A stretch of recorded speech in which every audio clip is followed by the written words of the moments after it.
Now, as the countdown continues, let's check back with Joseph at JSC. Thank you very much, Yome. Teams here in Houston continue to monitor the countdown of NASA's SpaceX CRS-31 mission with everything on track for a successful launch. 2024 has been a year of important achievements for the International Space Station, showcasing what's possible through collaboration, as NASA's 31st commercial resupply mission with SpaceX marks the 12th launch to the orbiting laboratory this year. And it's clear that success in space is a collective effort, built on dedication and teamwork. Let's take a closer look at how this team effort has kept the station thriving throughout the year. The year began with Progress 87 delivering essential supplies to the International Space Station.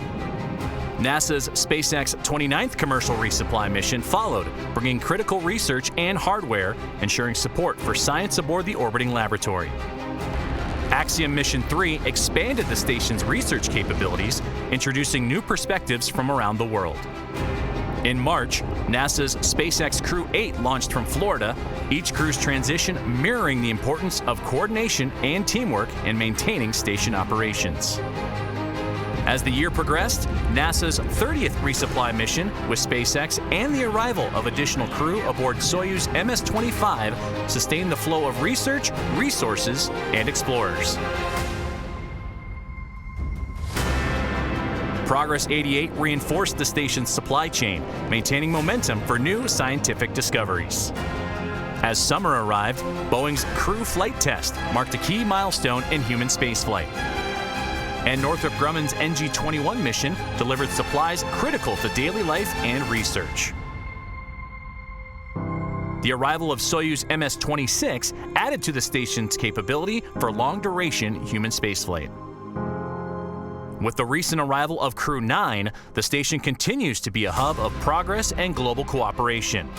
It's a place where scientists and explorers from across our planet work together, advancing our understanding of life in space, creating opportunities for the future. Every mission this year, from cargo deliveries to crewed launches and hosting 25 residents, reminds us that space exploration is a shared endeavor. The commitment and adaptability of countless individuals, both on Earth and in orbit, keep the station thriving. As we look ahead, we remain focused on building a future where exploration continues to push boundaries for all humanity. As we reflect on the accomplishments of 2024, it's clear that every milestone aboard the International Space Station is made possible through the dedication and teamwork of countless individuals around the world. And that journey doesn't stop there. This mission is set to deliver over 3 tons of critical cargo, including scientific hardware and samples that will advance our understanding of the physical and biological phenomena. The microgravity environment of the space station provides a unique opportunity to conduct research that can drive new technologies for deep space exploration and improve life back here on Earth. Behind every experiment, there are scientists and engineers who have spent months, sometimes years, preparing for this moment. Let's take a look at some of the science heading to the station. NASA and its international partners are launching scientific investigations on SpaceX's 31st commercial resupply services mission to the International Space Station. The Coronal Diagnostic Experiment, or CODEX, will examine solar wind and create a global comprehensive data set to help scientists validate theories for what heats solar wind, which is 1 million degrees hotter than the sun's surface. A live Antarctic moss will be studied to understand the effects of cosmic radiation and microgravity on plants. Results could help identify biological systems suitable for use in bioregenerative life support systems on future missions. Dozens of samples will be exposed to space to evaluate material stability and to help researchers better understand the impacts of spaceflight. Results could support better design for spacecraft and satellites. Researchers will demonstrate cold welding techniques in space and evaluate sample integrity. Results could aid in the development of interior spacecraft repair methods and improve applications of cold welding on Earth. Discover more about all of the science making the journey to the orbiting lab at nasa.gov/ISS-science.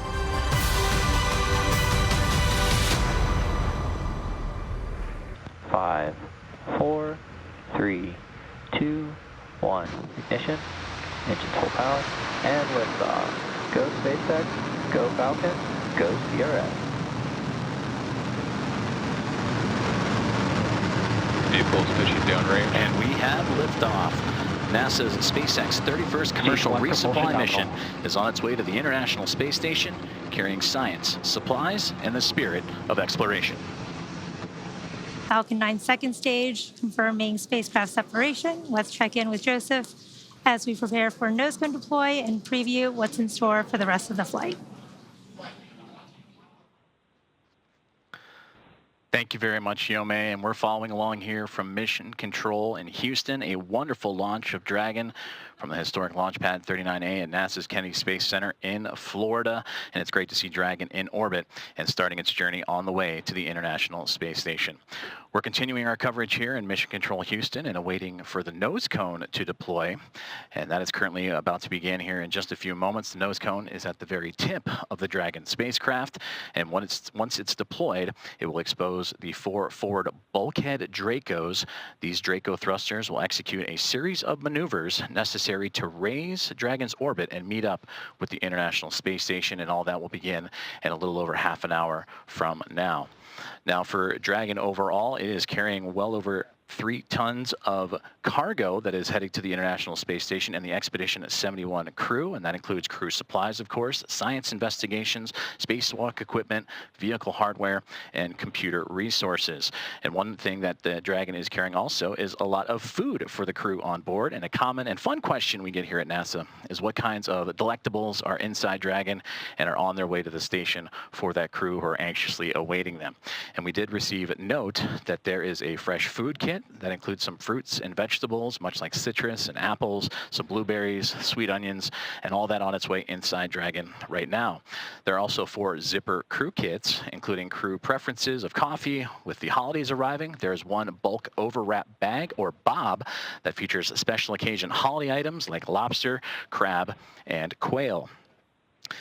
In addition to these items, there are also 110, that's right, 110 bulk overwrap bags containing standard food menu items, as well as some crew preference choices along the way. Now, as we take a look at the control rooms that are monitoring Dragon's progress and the International Space Station, there on your left, the International Space Station Flight Control Room, which is where we are here in Mission Control Houston. And then, of course, on the right, the teams in SpaceX monitoring Dragon's journey. And now this journey is going to continue on into the early morning hours and through the phasing burns that will be required to get Dragon to the space station by both teams, and then they'll come together jointly just before docking to work and connect the cargo craft to the orbiting laboratory. And we're continuing to await the nose cone deploy of the Dragon craft as we continue to monitor everything here from Mission Control Houston. Now, we mentioned a series of burns required for the spacecraft once it reaches orbit, which it just did. And now in about 30 minutes or so, we will see that first round of what will be 5 burns that will take Dragon onto its next phase of the mission. So as we continue to await the confirmation of nose cone deploy, let's take a closer look at the next several hours and what's in store for the Dragon spacecraft. Now, immediately after Dragon separated from the Falcon 9, it begins what we call the activation and rendezvous phase of the mission. And during this phase, Dragon is configured for on-orbit operations. And this phase begins after the separation of Dragon from Falcon 9 and ends with the completion of the final co-elliptic burn. Our initial orbit today is 190 kilometers by 210 kilometers. And with those values representing the perigee and apogee of the orbit, or the lowest and highest points over Earth. That means the orbit isn't a perfect circle, but more like a very slight ellipse. Now, over the next several hours after liftoff, Dragon will execute a series of burns, which will gradually raise its orbit to align more closely with the station. And there are 5 major burns, or firings, of those Draco thrusters on Dragon that will bring the spacecraft close to station before we begin those final approach maneuvers.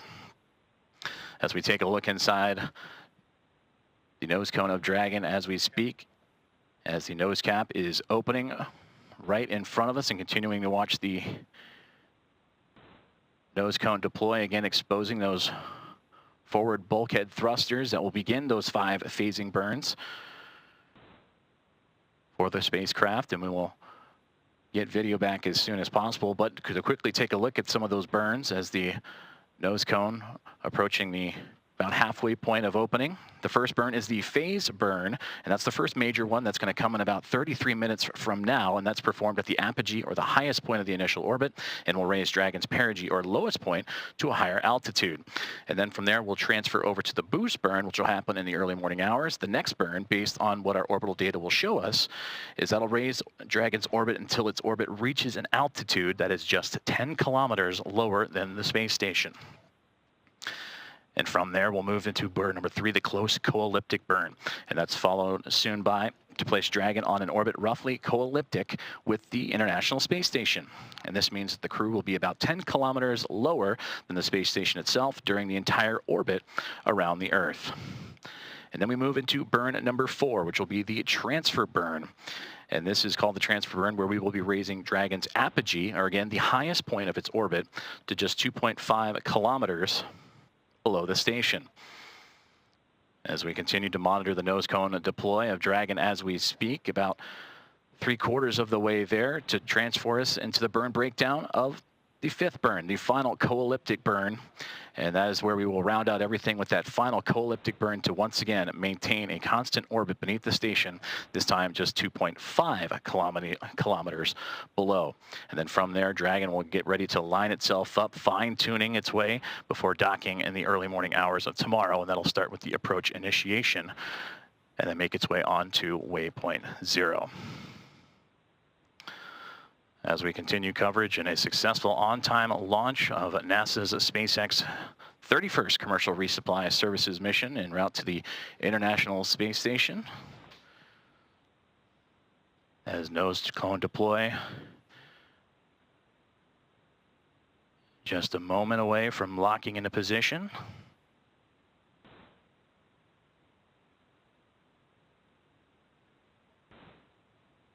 And we just received confirmation that the nose cone has indeed been deployed, exposing those Draco thrusters that will help the spacecraft climb its way and begin its journey en route to the International Space Station.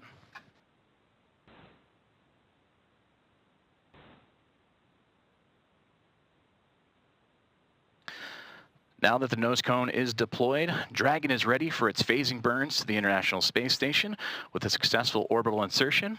And I'm now joined by Bill Spetch, Operations Integration Manager of the International Space Station. Bill, thank you very much for joining us.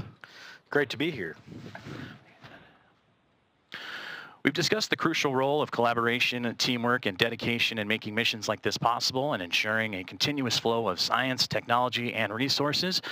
How have you witnessed this in your team's preparation for this mission and in recent missions? Well, you know, operating a world-class orbiting laboratory requires extensive collaboration across all aspects of the ISS program. We have adapted to numerous items that were not as we originally planned, and we have the best team in the world, and really around the world, working solutions to every potential problem that could arise. Most recently, the outstanding international collaboration around the very busy traffic schedule to ISS, and adjusting to that ever-changing launch and landing schedule while we prepared for the future by adding new capabilities to the ISS. It certainly has been a busy time for the space station. It feels like it's been like that for quite some time now. And with this cargo mission, add that to the traffic dossier for this mission. Well, in addition to the cargo being delivered aboard it, another important aspect of this mission is showcasing the spacecraft's reboost capabilities. We touched upon it earlier in the broadcast of this importance and what it means to the International Space Station. But can you explain the significance of this ability and its importance for the space station? Yeah, the ISS requires periodic boosts to maintain its orbit around the Earth. And normally these are completed by Progress, the Zvezda service module, or even Cygnus. It is important to us to continue to add capability to the ISS, and performing reboost with Dragon is an awesome addition to that capability. Plus, this allows the team to gather data that helps inform the design and operation eventually of the UST orbit vehicle. In your time and in your career with the International Space Station, you focused on maintaining its health and its integrity. How do missions like this one help achieve those goals while also advancing the station's capabilities, like you just touched upon with some of the traffic coming to and fro, also the scientific research and the technological developments? You know, ISS depends on a steady flow of supplies to safely maintain and continue on with its mission. This mission delivers examples of all those needs for the vehicle. Dragon will deliver food, spares, and of course the very important science that we conduct on board. Dragon also returns items to the ground. This allows us to refurbish hardware instead of building new copies, investigate designs and improve reliability for future spaceflight endeavors, and allows the scientific sample return to Earth that furthers research. Well, we look forward to seeing all that this mission has to have in store, especially those reboost capabilities for this Dragon spacecraft. Bill Spetch, Operations Integration Manager of the International Space Station. Sir, thank you very much for your time. Thank you. Dragon now begins its journey towards the International Space Station, using phasing burns to gradually close in the distance. This process will take about a day and a half, with approach and docking expected actually early tomorrow morning at 9:15 a.m. Central Time, 10:15 a.m. Eastern. Tune in to NASA Plus for live coverage of the final approach and docking starting at 7:45 a.m. Central Time, 8:45 a.m. Eastern, with docking expected around 9:15 a.m. Central, 10:15 a.m. Eastern. With a couple of hours after docking and settling in, the Expedition 72 crew will perform a series of leak checks, and the crew will begin to then unload the Dragon spacecraft. For the latest updates, be sure to visit nasa.gov. We will see you tomorrow for docking, and until then, let's check in one more time with Yome and our team in Hawthorne. This is Mission Control Houston.